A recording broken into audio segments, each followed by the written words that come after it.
Sua misericórdia é a causa de não sermos consumidos. Você acha que você é pelo que você está passando. E eu tenho uma palavra para você, o Espírito Santo está me incomodando. Você não é algo por aquilo que você está se medindo por esse tempo. Você é aquilo que a palavra fala que você é, filho. Isto aí que você está atravessando já está passando, já está indo embora. Essa é uma revelação para a tua vida. Isso que você está vivendo não quer dizer que a tua vida vai ficar nesse nível. Deus tem algo maior. Não importa. São pressões, são decepções, que às vezes se diz: não tenho forças. Não tenho forças. Deus tem te encontrado. Pastor, como eu posso viver dias diferentes? Bom, eu tenho chamado você a estar aqui no sábado à noite, e você ainda não colocou na sua agenda esse convite da parte do Senhor. E ontem eu falei sobre a vida de um homem chamado Josué, e agora eu vou ter que falar 2 sermões porque você não veio ontem. Às vezes nós estamos tão preocupados com os nossos entretenimentos. Pessoas, elas preferem colocar todas as suas energias nos seus entretenimentos, mas elas não colocam nenhuma energia para buscar a Deus, para se envolver com Deus, e elas têm a resposta que elas estão buscando. A medida que você busca é a medida que você terá do Senhor. Você não terá nem a mais nem a menos. Se você buscar, você terá. A Bíblia diz: conhecereis a verdade e a verdade te libertará. À medida que você conhece a verdade, é à medida que você está livre. Por isso precisamos entender que este é o propósito de Deus para a nossa vida. E esta noite eu queria falar um pouquinho sobre as promessas de Deus. Eu até iria falar outra coisa, mas aí a igreja vai ficar capenga. Uma parte estará ouvindo um negócio, outra parte estará outra parte estará outro, e a outra parte ouvirá mais tarde outra coisa. Mas eu quero lembrá-los que a vida de Josué é uma vida das mais belas, porque ele era um homem que foi levantado pelo Senhor, e uma das prioridades que ele tinha era o Senhor. Sabe, quando Deus falava com ele, ele era rápido para obedecer. Um homem que foi escravo, um homem que foi pintor, encanador no tempo do Egito. Agora, Êxodo 17, verso de número 9, ele vai para as frentes de guerra, e ele apenas ouve o que Moisés tinha para a vida dele, disse, e não questiona, pegou e foi para a frente. Ele recebeu uma palavra, uma ordem do Senhor através de Moisés, e ele disse: vai lá e guerreie contra esse povo. Nunca havia guerreado, nunca. Não perguntou como, não perguntou o que deveria fazer, apenas obedeceu. É esse nível de pessoas que Deus está à procura. Pessoas que não fiquem aí questionando alguma coisa, mas tenham a fé de uma criança que obedece rapidamente. Por isso o reino de Deus, ele é comparado a isto. Ninguém entrará dentro do reino de Deus se não tiver um espírito como de uma criança. Se desarme, querido. Anos e anos da vida da religião te produziu um homem frio, seco e calculista. A religião produz isso. Pessoas que não conseguem enxergar além um palmo da sua vida carnal. Não conseguem celebrar a vitória antes dela chegar. Isto não é celebração. Isso é apenas quando Moisés um dia atravessou o Mar Vermelho. No outro dia, depois que atravessaram, ele foi dançar, ele foi louvar. Muito bem, é correto isto. O louvor é correto, mas o lugar era errado. Eles deveriam ter louvado antes de receber alguma coisa, celebrado antes de receber. A celebração verdadeira da fé é antes e não depois. Ah, pastor, mas eu sou grato a Deus e hoje estou celebrando. Por isso você é um incrédulo. Quando nós estamos cantando, pulando aqui nessa igreja, celebrando esses tempos que Deus tem dado a nós, você sabe por quê? Porque esses são tempos que nós estamos celebrando o novo tempo que teremos em nome de Jesus. Ainda não está aqui, mas eu já estou celebrando. Eu tenho celebrado cada vez que eu entro aqui, eu danço na presença de Deus. E as pessoas, mas que tanto pulo. Parece que quer aparecer. Muito bem, seu carnal é você e não eu.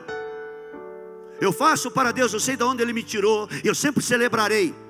Eu sei de onde Ele me resgatou, eu sei quanto Ele tem me sustentado, eu sei quanto Ele deverá me sustentar lá na frente, e são coisas grandes. Por isso, nada me abala, e eu não estou atrás da opinião de nenhum homem. Eu nunca procurei opinião de pessoas. Quando eu termino o meu sermão, nunca saí perguntando: irmão, você gostou? Um dia um pastor me perguntou isto.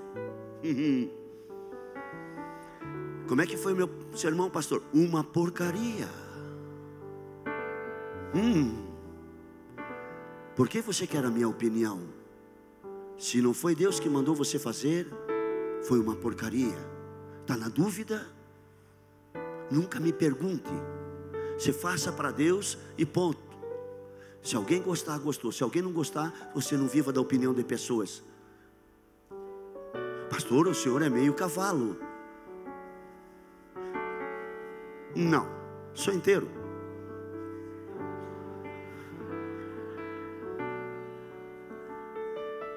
Não sou meio.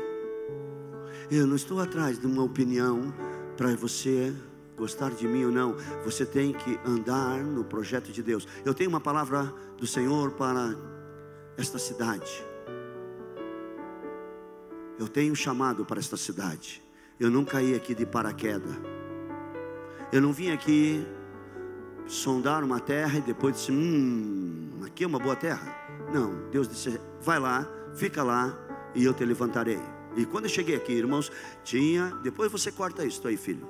Tinha uns 30 irmãos, e vou dizer para você, uns 10 estavam possessos. Era um espírito. E hoje uma irmã falou assim: eu não estava, pastor. Eu disse: você era a primeira. Eu limpei esta casa. Você vivia escrava do cigarro. E como é que você não estava possessa? Além daqueles que estavam vivendo com espírito de resistência à palavra, estavam aqui dentro, nunca ouviram a palavra, ouviam, e ela nunca entrava. E uma noite nós começamos a orar nessa igreja. E eu não sei porquê, mas todo mundo que estava aqui dentro caiu no chão. E eu fiquei, disse: Deus, o que vai acontecer com esse povo? E naquele ano nós batizamos 150 pessoas. Foi o ano que nós mais colhemos vidas para Jesus. De todos os tempos que eu estou aqui. Estavam ou não estavam todos possessos? Estavam, influenciados pelo inimigo, carregados como uma carga. E como a gente sabe. Mas eu quero hoje conversar com você sobre as promessas de Deus. Quantos de vocês têm uma promessa de Deus na sua vida? Este é o tema de hoje. Olhando para as promessas. Qual é a promessa que você tem para a tua vida? Levante as tuas mãos. Lembra dela? Pois hoje eu vou colocá-la nos teus frontais. Você verá agora as promessas de Deus na tua vida. Amém? Deixa eu lhe falar, promessa é algo que não se cumpre na hora. Algo que se cumpre na hora é milagre. Não são promessas, são milagres. E por que você tem promessa? Porque a tua vida vai funcionar. A promessa é algo que me deixa em pé. Pastor, mas ela não se cumpriu. Glória a Deus.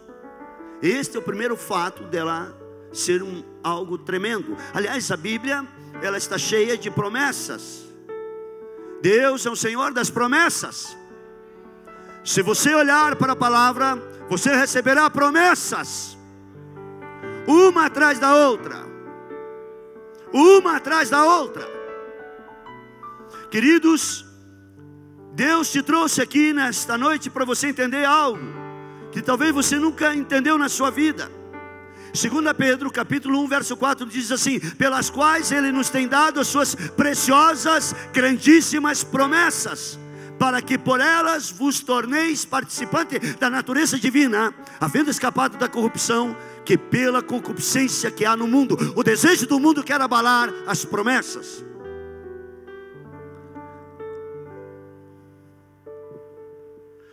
Quando você lê a palavra do Senhor, você tem uma promessa para a tua vida. Esta é a realidade. Deus se encanta em prometer algo para você. Ele se encanta. E o Espírito Santo sempre te levará e conduzirá às promessas. A promessa é algo que Deus tem para a tua vida e para a tua casa. Sempre você estará dentro da Bíblia e com isso. Quando você lê a palavra, Ele começa a falar com você. E Ele diz: eu te ajudarei, eu te guiarei. Está lá em João 16, 13. Quando você recebe a promessa, você deve agarrá-la. Quantas promessas? Quantas promessas?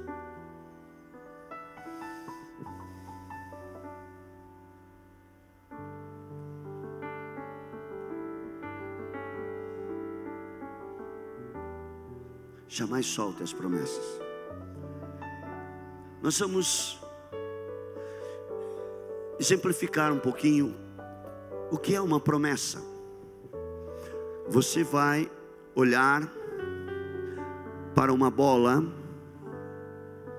e este jogo meu filho insistiu para eu aprender com ele. É um jogo de futebol americano. E eu fiquei do lado dele porque é filho. Detestava esse troço, um monte de homem correndo atrás de uma bola. E o problema não é correr atrás de uma bola, todo mundo se amontoando um em cima do outro. Esse jogo é esquisito.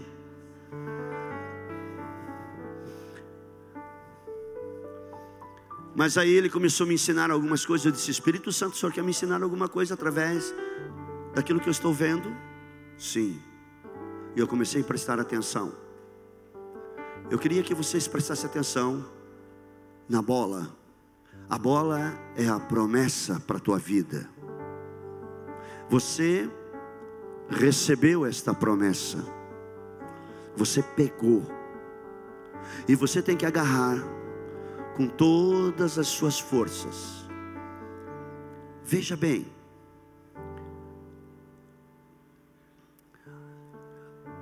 Eu queria que parasse agora.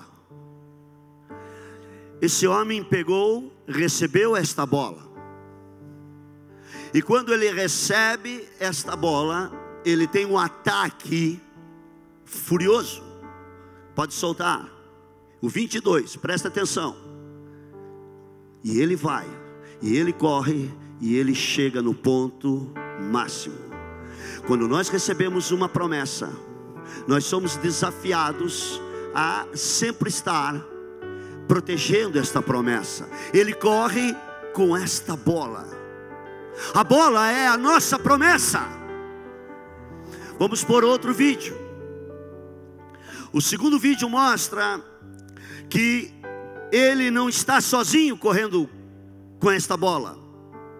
Esta bola é a minha promessa, mas há alguma coisa que também trabalha para ele passar por meio de todas estas pessoas. Por favor, põe aí. E agora você vai ver um rapaz, e ele é o número, acho que 24. E ele está aqui na ponta. Pode parar. Só que antes disso, muitos fizeram uma proteção para ele passar com as promessas. E o que é isto, pastor? São as minhas orações. Quando eu oro as promessas de Deus na minha vida, é como se esses caminhos começassem a ser abertos para eu passar.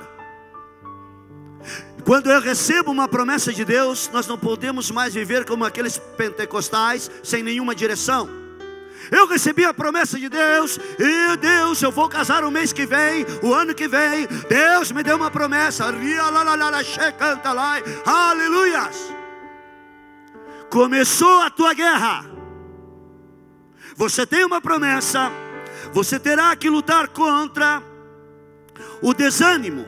Pode deixar o vídeo, pode acender a luz se quiser.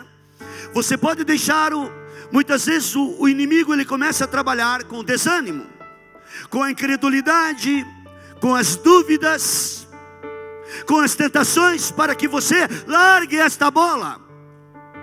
Eu queria que fosse colocado, não sei se temos um vídeo, sobre alguém que perde essa bola. Uma jogada que a pessoa pega, mas ela não resiste às tentações, e o que acontece? Ela perde a promessa, ela fica no chão. Não que ela está invalidada. A promessa não tem tempo de validade. Aliás, a hora que você recebe esta promessa, o cronômetro começa a trabalhar de trás para frente. Quantos estão entendendo? Por isso eu disse: Espírito Santo, o que o Senhor quer me ensinar nesse jogo? É que a bola é a promessa. Aqueles que trabalham em equipe, para que aquele homem passe por todos aqueles lugares, são as orações.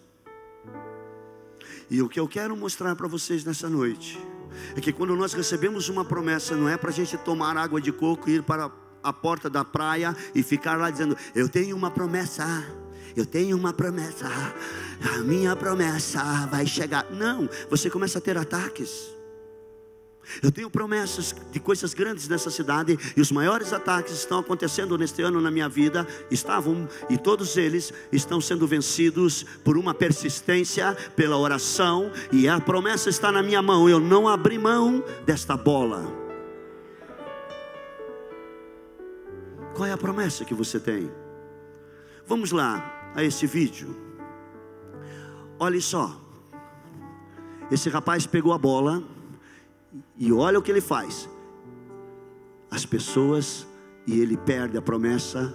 Ele perdeu a promessa para a dúvida. Ele perdeu a promessa para os seus adversários.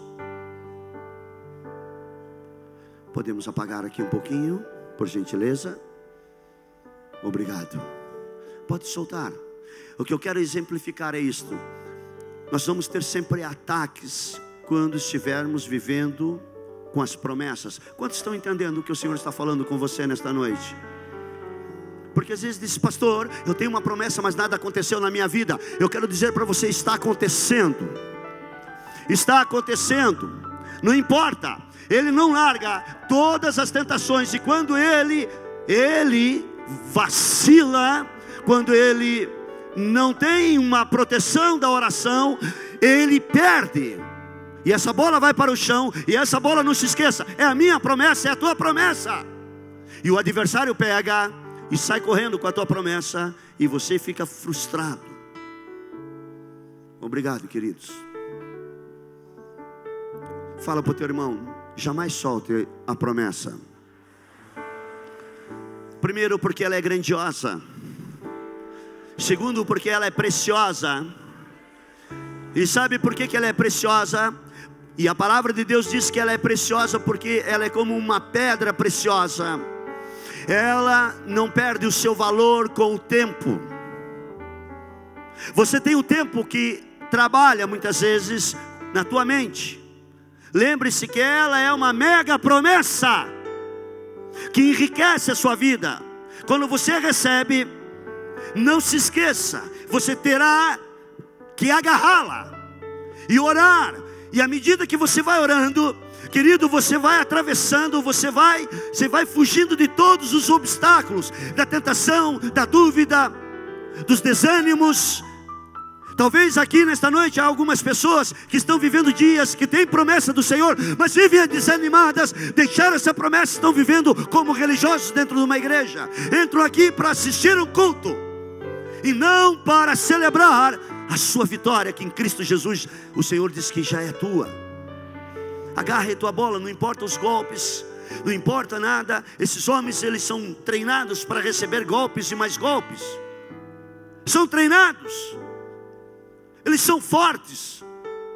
Porque a Bíblia diz também que você é forte. Diga ao fraco: eu sou forte. Aleluias, pode aplaudir o Senhor.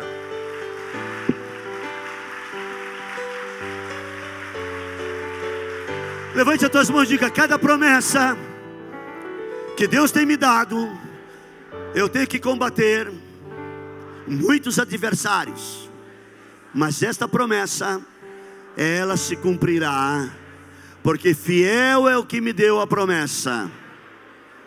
Amém?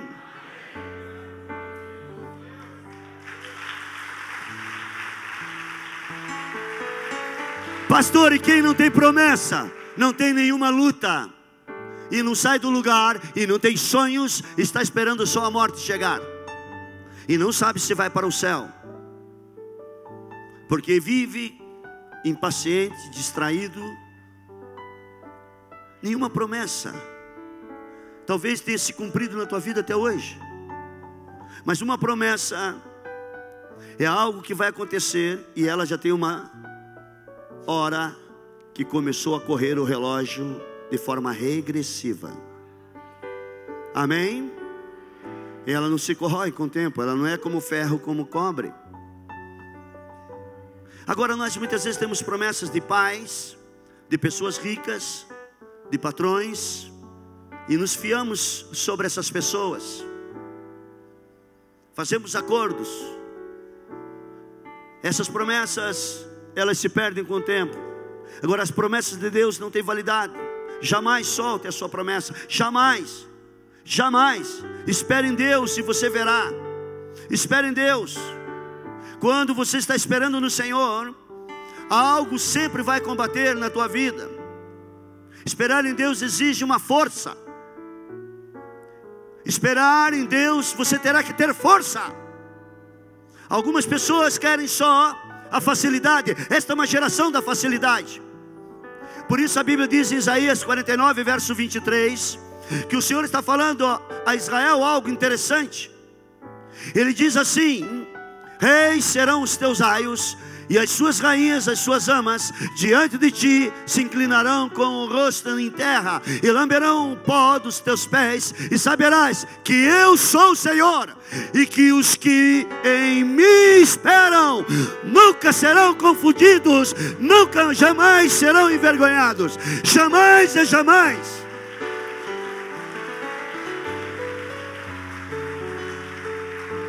Pastor, mas eu estou vivendo o tempo da vergonha. Eu estou dizendo que se você estiver esperando no Senhor é diferente. Se você tem uma promessa que Ele te levantará, querido, se prepare, porque teu dia está muito próximo.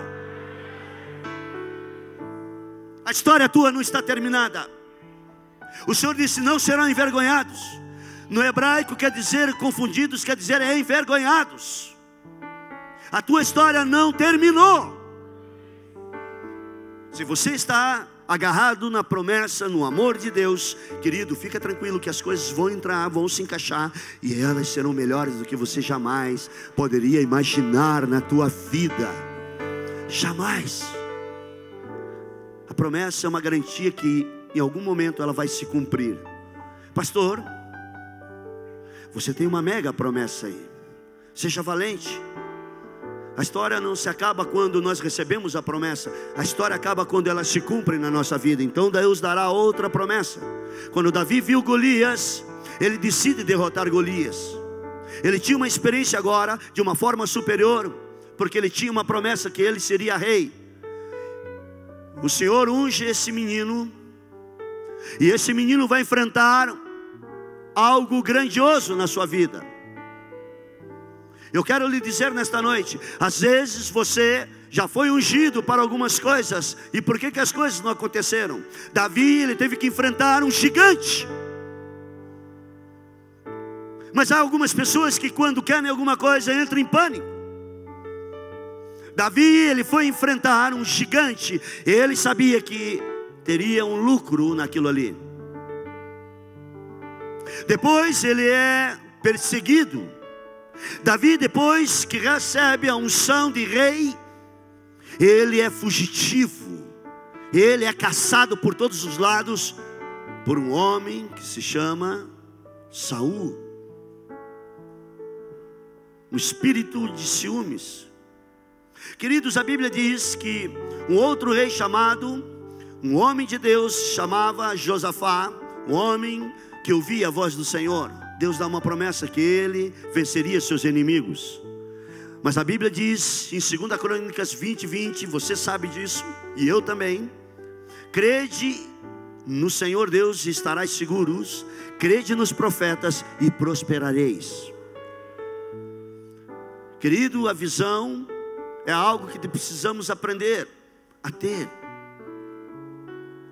Um dia o Senhor pega a vida de um homem chamado Pedro e diz para ele: Pedro, você será um homem que vai ser marcado na história.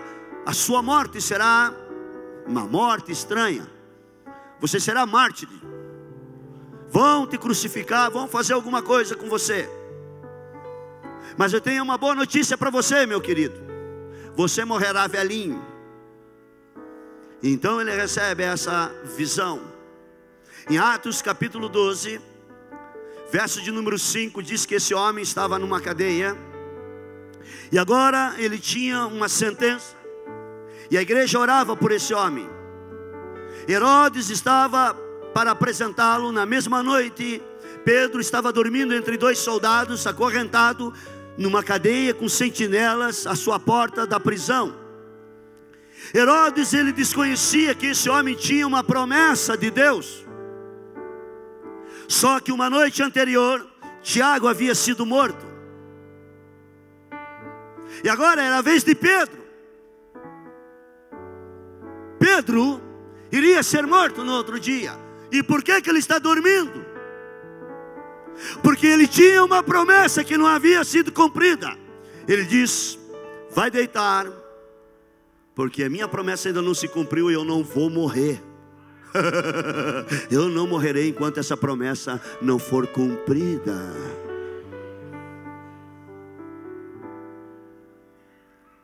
E a Bíblia diz que teve que vir um anjo para acordá-lo. Tamanho era o ronco desse rapaz. Você sabe quanto tempo isso durou? 13 anos se passaram e a promessa estava na vida dele que ele iria morrer com cabelinho branco, velhinho, mas ele morreria como mártir. Qual é a promessa que você tem? Então o teu fim não acabou. Isso daí não é um fim na tua vida. Se você tem uma promessa que eu e minha casa serviremos ao Senhor, fica tranquilo que as coisas vão se encaixar lá. Se a palavra do Senhor diz que tua casa seria a casa de oração, e ela está num momento de divisão, ela será a casa da unidade. Se a palavra diz que você viverá dias onde você terá para emprestar, e hoje você está numa situação lá embaixo, é porque esses dias chegarão na sua vida. Queridos, a palavra de Deus é algo interessante. O Senhor diz que Israel falou a Jerusalém também que o Senhor daria um filho a estéril. São promessas do Senhor. Queridos, quando você tem uma promessa, descanse nela. Não fique aí achando que as coisas não estão acontecendo. Eu estou frustrado, por que ainda não aconteceu? Querido, Caleb, ele viveu 40 anos no deserto sendo bombardeado nas suas promessas. 40 anos ele ficou no deserto do lado de pessoas incrédulas, dia e noite falando na cabeça dele. Mas ele tinha uma promessa, que ele iria pisar na terra onde jorrava leite e mel. E ele tinha uma promessa, e ele viu uma montanha, ele disse: eu quero morar naquela montanha, Senhor. E o Moisés disse: olha, o dia que você estiver lá, o Senhor te entregará, ela já é tua. E ele viveu por esta promessa. Chegando aos 85 anos, ele se deparou e disse: isso daqui é meu. E tinha os gigantes ainda para vencer lá em cima.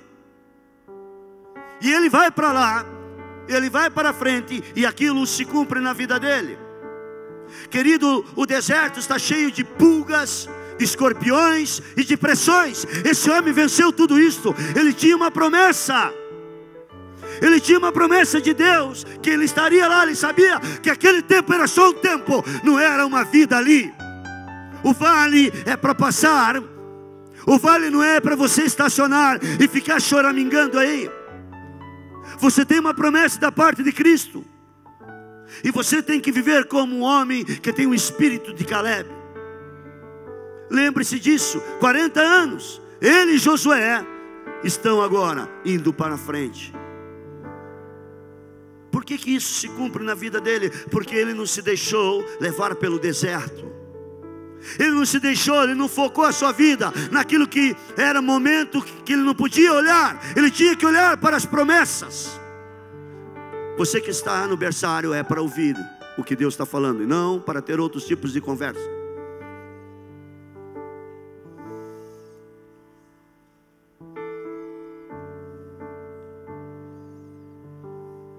Porque depois você não vai saber qual é a promessa que você vai ver o seu filho crescer ou não. 40 anos. Você terá que fazer um favor. Quando o deserto chegar, lembre-se, isso é passageiro. A não ser que você queira fazer uma tenda e viver ali. Queridos, esperar em Deus é o segredo. Quantas promessas? Quando nós vivemos o início da história dessa nossa comunidade pentecostal, nós tínhamos promessas, saímos pulando igual um saci, irmão, por aí. Pulando, e entendemos que o tempo veio nos mostrar que a promessa tem batalhas pela frente. Você tem que resistir tudo isso. Pegue essa promessa. A Bíblia diz que você não será mais envergonhado. E se a Bíblia fala, é ponto final. Querido, um dia uma pessoa falou assim: pastor, o senhor não tem medo de morrer? Eu disse: não, querido, porque eu não vou morrer. Eu não vou morrer. Eu serei arrebatado. Você está rindo de quê? E se eu morrer, ressuscitarei. É promessa do Senhor. Nem a morte me para mais. Não tenho medo de nada. Onde teremos que lutar? É na tumba. O Senhor já venceu tudo isto. E esta é uma noite de você se render novamente às promessas para a tua casa, para os teus filhos, para a tua família. Deuteronômio 30, verso 19 diz o quê? Hoje eu ponho diante dos teus olhos os céus e a terra como testemunha, para que você escolha a vida ou a morte, a bênção ou a maldição. Escolhe, pois, a vida, diz o Senhor, para que você viva, você e toda a tua geração. Você e todos os teus filhos vão viver. Uma decisão tua atingirá teus filhos. Olha bem, você tem promessas, não tenha medo das promessas. O Senhor te honrará. Satanás, ele sempre vai se levantar, gerando um espírito de dúvida. Mas o Espírito Santo, ele promete coisas. Não solte disto. Não solte destas promessas na tua vida nunca, jamais. Jamais permita isso na tua vida. Jamais permita que o inimigo comece a colocar dúvidas sobre aquilo que Deus falou que vai acontecer. Se Ele disse que teu esposo se converterá, e ele se converterá. Se Ele disse que a sua esposa se converterá, ela se converterá. Se Ele disse que seus filhos estarão junto com você aqui, eles estarão. Não importa o tempo que você está vivendo, querido. Corra para os pés do Senhor, mas corra com as promessas do Senhor. Quantos entenderam o seu chamado nesta noite? Deus escolheu você para estar aqui. Para quê, pastor? Para viver dias diferentes. Este é o tempo do Senhor. O tempo de você ter novas marcas na sua vida, como a de Josué. Comece a adorar a Deus, a celebrar, antes das coisas chegarem na tua vida. Onde estão seus filhos? Onde estão a sua família? Onde ela está? Busque em Deus a promessa. Qual é a promessa? Pegue-a de novo. Você deixou cair por causa de uma dúvida, por causa de uma tentação, por causa de um olhar, por causa de algo carnal. Você deu mais espaço para isto do que as promessas.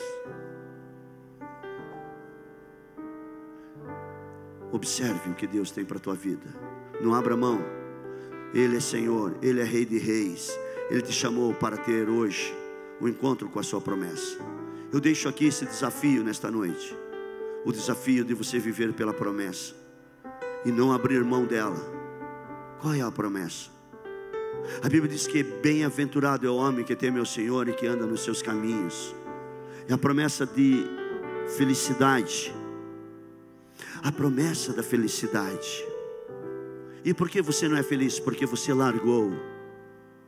você largou. Salmo 128, verso de número 1. Você largou esta promessa. A felicidade não depende do outro. A felicidade não depende das pessoas. A felicidade depende de uma decisão sua. Você não será feliz porque você vai casar com alguém, ou porque você vai comprar uma casa, ou porque você vai ter um filho. Não, isto não é segurança de felicidade. A felicidade está naqueles que temem ao Senhor e andam nos seus caminhos. Se você quer ser feliz, não é com as coisas materiais, não é com as coisas que estão em tua volta que te dará felicidade. Jovem que estão aqui, a tua felicidade está quando você se entrega ao Senhor, você tem um pacto com Ele, você já é feliz. Feliz, feliz, é feliz todo aquele que teme ao Senhor e anda nos seus caminhos. E eu encerro com Isaías 54, verso 1. Canta, mulher estéril, antes de ter o filho. Não é quando você vai ter um filho que você vai cantar. Canta antes. Não é quando você tiver a sua família toda aqui na igreja que você tem que cantar. Por isso o culto das 8, das 20 horas, há uma celebração aqui. Irmão, é normal. Eu tenho que trazer 2 camisas. As irmãs já trazem o sapatinho, todas elas trocam de sapato. É uma noite de celebração. Mas vão celebrar o quê? O que elas ganharam, pastor? O que elas vão ganhar? Esta é a diferença desta igreja. Há uma alegria nesta igreja que eu não encontro em nenhum lugar onde eu vou pregar, por onde eu vou. E quando eu trago alguém aqui, eles ficam encantados com esse lugar. E você não está vendo, mas as pessoas que passam aqui enxergam algo que você não está enxergando. Porque às vezes nós vamos nos familiarizando com as coisas espirituais, achando que nada está acontecendo. Está acontecendo muitas coisas. Jesus um dia voltou para a sua cidade e chegou lá, botou o pé naquela cidade. E ele disse: eu não posso fazer coisas maiores aqui. Por quê? Porque eles o comparavam quando ele nasceu ali, cresceu ali. Eles se familiarizaram com as pessoas de Jesus. Era tão familiar que eles ficaram insensíveis à presença de Jesus. Quantos estão familiarizados dentro de igrejas, entram e sentam e vão embora, e se você perguntar amanhã qual foi a mensagem, não sabem mais. Viraram religiosos. Isso é religiosidade. E isso aqui está acabando.